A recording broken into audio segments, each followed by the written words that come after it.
Operators. So once we understand the importance of R and how to run a program, the first thing that we should know about the programming language is operators. What are operators and why they are needed? Definitely, why we are doing programming? We are doing programming because we want to perform certain operations. So when we are performing certain operations, we need certain operators. Operators are nothing but symbols that trigger certain actions on the operands. So operators stimulate the various mathematical, logical decision operations performed on a set of numbers, integers, and numericals as input operands. Now in R, if I'm adding two numbers, I'm using the operator plus for addition. If I have to compare two numbers, I will go for relational operators. If I have to assign a value to a variable, then I will go for assignment operators. And likewise, there are a lot of operators. I assume that you have understood the concept of operators in C programming language. Let's have a look of some operators over here which come under the arithmetic operators. Let's start from the first column of the slide, which talks about the addition operator. Now here there is a code snippet which is highlighted with the dots. You can see over here that our input is what? It is A, which is a variable, and in the variable A we have stored a list 1, 0.1, and then we have another variable B where we have created a list with the help of C function, and the two values are 2.33 and 4. So now if I am printing A plus B, what I am doing? Here students, have a closer look and try to understand that when I am using plus operator in R, I am adding two lists. These are two vectors. We can say these are two vectors where one vector is having 1 and 0.1 and the other one is having 2.33 and 4. And I'm adding 1 plus 2.33 which becomes 3.33 and 0.1 and 4 which becomes 4.10.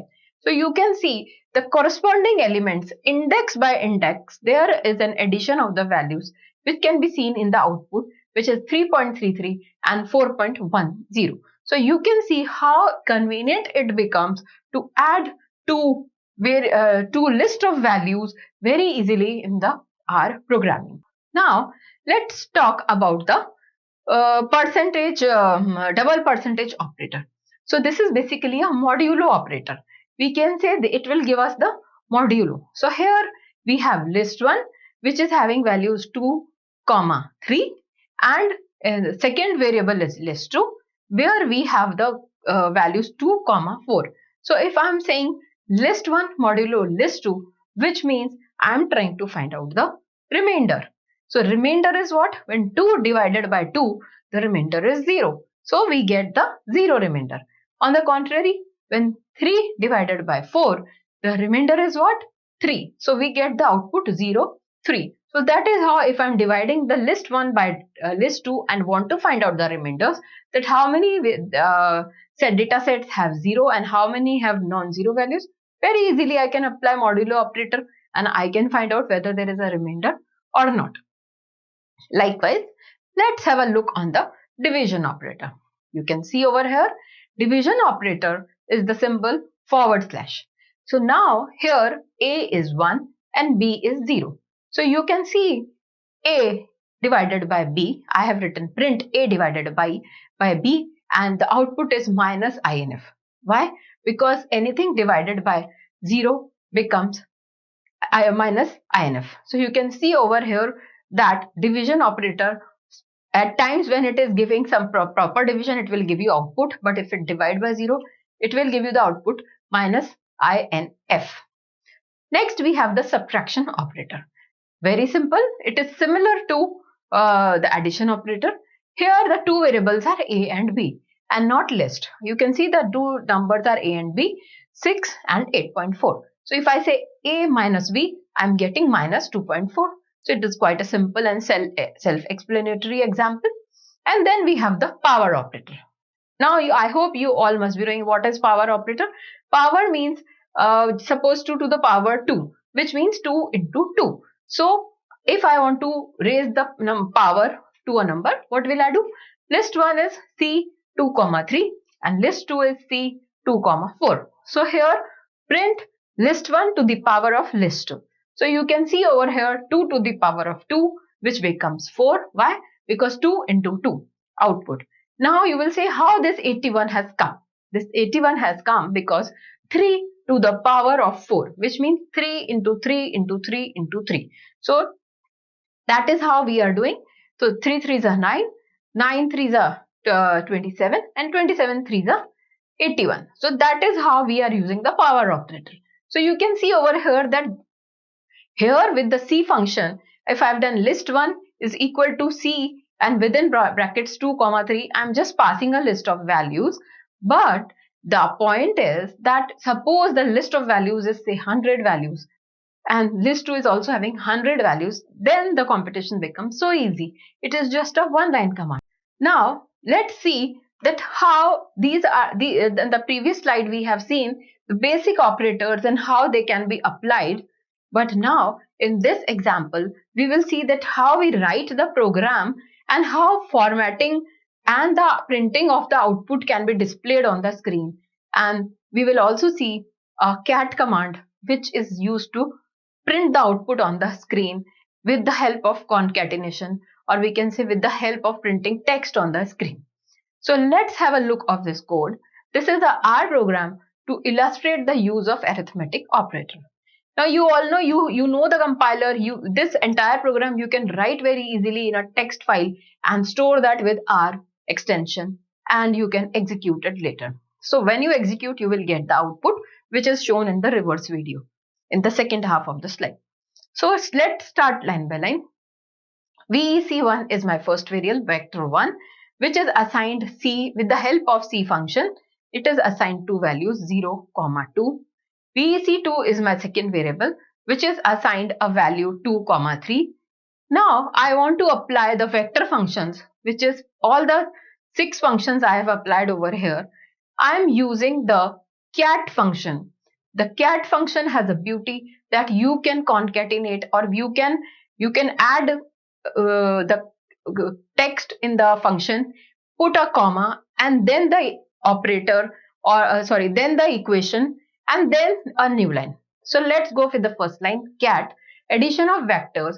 So whatever is enclosed in double quotes will be printed as it is on the screen. After that I give a break by comma and then I write VEC1 plus VEC2, which means addition of the values of VEC1, vector 1 and vector 2. So that I am printing. And after that new line, that come to the next line. After printing the result on the screen, come to the next line. So the cursor will come to the next line. So likewise, I have done cat subtraction of vectors, VEC1 minus VEC2 and new line. Then multiplication of vectors where the vectors will be multiplied. Then division of vectors and then modulo of vectors and in the end power of the operator. So you can see the result over here. The addition of vector will produce 2 and 5. As you can see the first vector and second vector column wise the total is 2 and 5.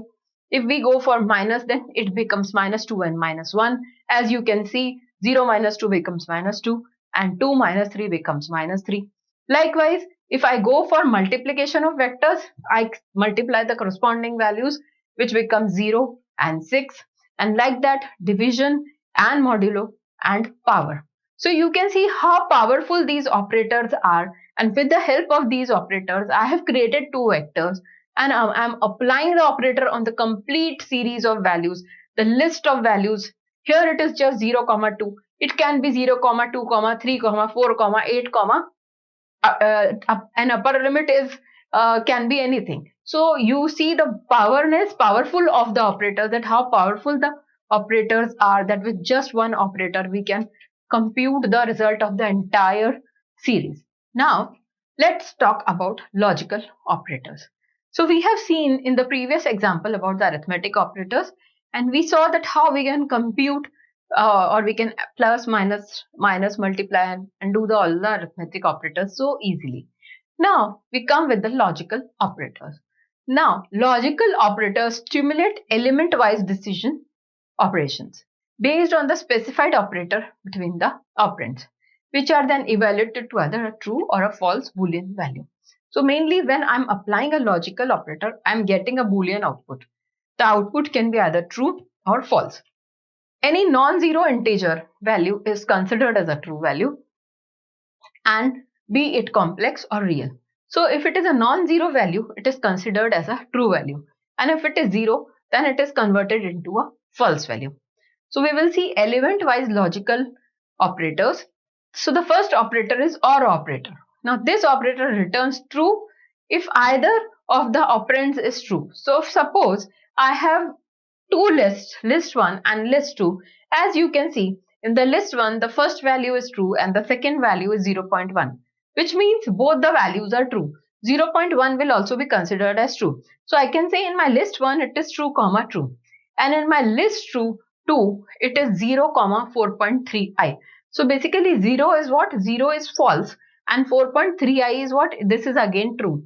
So now when I apply the logical OR operator, I write print list 1 pipe symbol and list 2. So list 1 pipe symbol list 2.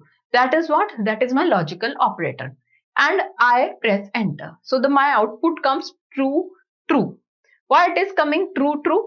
It is coming true, true because the first two values are true and 0. Likewise, the second element is 0.1 and 4 plus 3i. So both are true. So the output becomes true. So mainly logical operator OR gives true, true. Then we have the NOT operator. So likewise, NOT operator is doing what? NOT operator is a negation.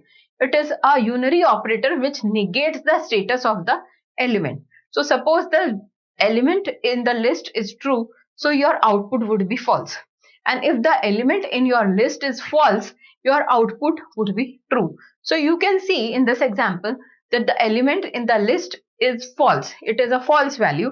So the output becomes true. So it is basically negating the logical value. So if the value is false, the output will become true. Next, we have the relational operators.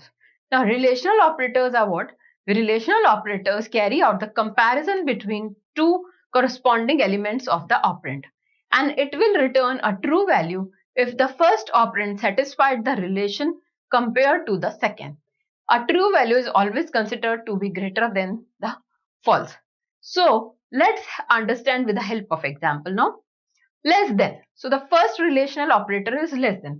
We all know and we have understood this in C programming language that there are 6 relational operators: less than, greater than, less than equal to, greater than equal to, and not equal to. So less than is basically comparing whether the first value is lesser than the second. If it is less, it is printing true. If it is false, if it is not, it is printing false. So now we know that 1 is given a higher value than 0 in Boolean.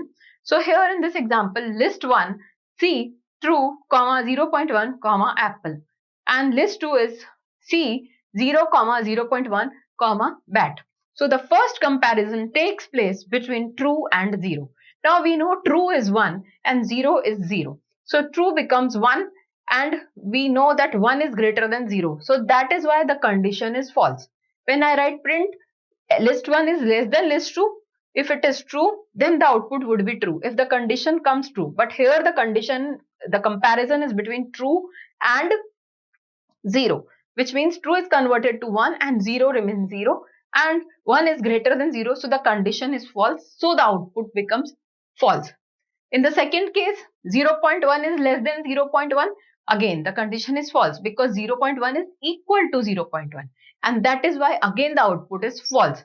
And likewise, apple is less than bat. Here it becomes true because when there is alphabetical order, when it is alphabetically order we are trying to compare, then A comes prior to bat. So A is lesser than B. So A and B are compared. For apple and bat, A and B are compared, and we find that apple is smaller than bat, and that is why the output is false over here. And that is how we go for the less than condition.